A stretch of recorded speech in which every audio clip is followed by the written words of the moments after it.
Hi everyone, welcome. Come on right on in. It's Lady T. Welcome to Royal Black and Elite. I want to thank everybody for joining me today. I wanted to do a little tribute to Reverend Jesse Lewis Jackson Sr. Jesse Jackson passed today, and I just wanted to pay some respect to him because Reverend Jesse actually was one of the two men still alive today who was on the balcony when Reverend Martin Luther King's life was taken. The only one who is left now is Andrew Young, and he's, I believe, 94. So I thought it very interesting. Actually, Jesse's life was really interesting, and he was like one of the only voices that came out of the civil rights movement that was able to continue under one voice, one push, if you will. And the funniest organization was called Operation Push, but he was like one of the only left civil rights leaders after all the dust settled after the civil rights movement. But some in America, especially in Black America, didn't accept him, didn't really receive him because some felt he was involved with the taking away of Martin Luther King so that he could make room for himself. So it was a lot of, allegedly, rumors back then. But there is no doubt this man moved a lot of people.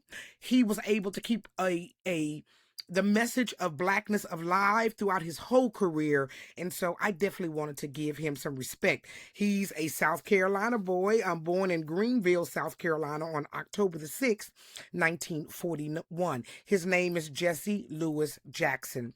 Now, of course, his childhood, because, during that time period in the 40s, there was a lot of segregation and racism. And even though we were far removed from the Civil War, racism was still was a real problem. So he was born to a teenage mother, and her name was Helen.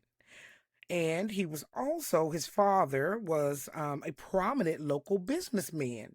But unfortunately, he turned his back on Jesse and Helen and left the family. So Jesse was actually adopted by his stepfather, Charles Henry Jackson. And that's the name that he took and lived with. So Jackson was his last name.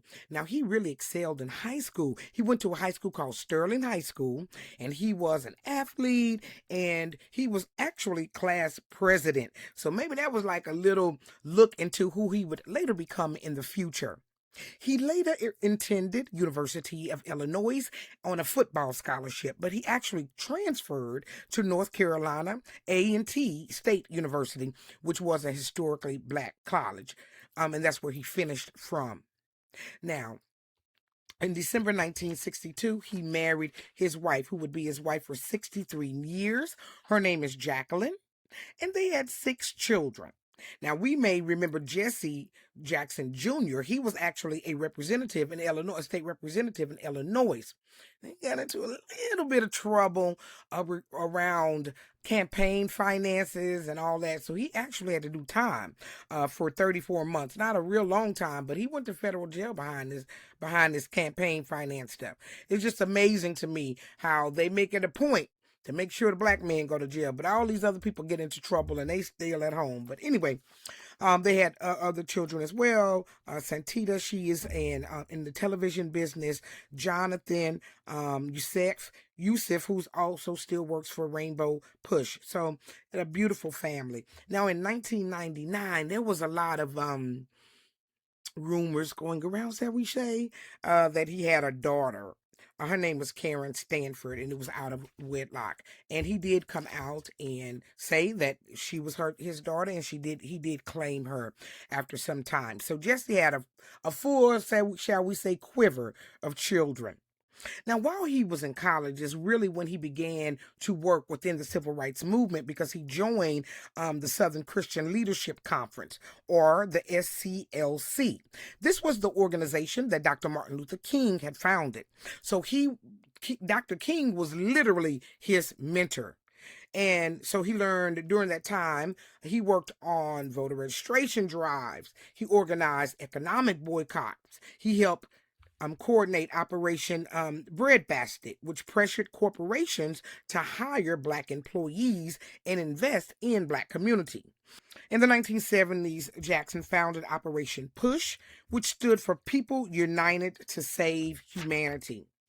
Later, it merged with the National Rainbow Coalition. And his message expanded. He went into economic justice, voting rights, educational equality, and corporate accountability.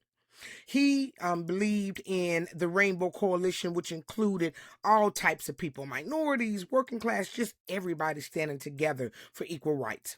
So by the 1980s, Jackson was no longer just a civil rights leader. He was actually moving into the national stage, and he ran for president. He ran for president twice, in 1984 and 1988.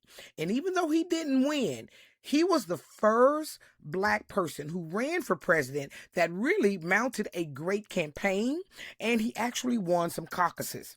So he didn't win the nomination for Democratic nominee. That's why he never was able to, quote unquote, run for president. That time period, to be able to raise as much money as he did and to win states, including Michigan and South Carolina, that's something special. Now, Jackson also went across the border as well, and he helped negotiate the release of hostages in Syria, Cuba, and Iraq. He met with world leaders and controversial figures, and that's kind of what made him controversial. But Jesse, no matter what, he was always on the scene. Now, in 2017, he actually announced that he was diagnosed with Parkinson's, and that's actually what he had passed from a disease from the Parkinson's. He was in the hospital since November, and his family was, of course, there with him. He was 84 years old. So I just wanted to stop by and definitely give a tribute to Reverend Jesse Jackson, who gave so much of his life to the Black movement, to Black causes. And no matter what you think about him, or if he had something to do with King, no matter that, he definitely stayed, kept the Black voice alive even after the Civil Rights Movement. And even when he ran for president, showed how much support he even had in the Black community. So rest in peace, Reverend Jesse Jackson. Thank you for the commitment, the work that you did within society to raise the voice of Black America. We're losing so many of our greats, you all. So I thank you all for joining me. I know this was kind of a sad one, but tell me what you think about Reverend Jesse. Also, put a like down below, y'all. Let's push this video out to the algorithm so people can see and tribute to his life. Now, if you haven't yet, don't forget to like, share, and subscribe, and comment down below. Now, of course, we have some other great videos for you to continue learning. Thank you for joining me today, and I'll see you on another great episode of Royal Black and Elite.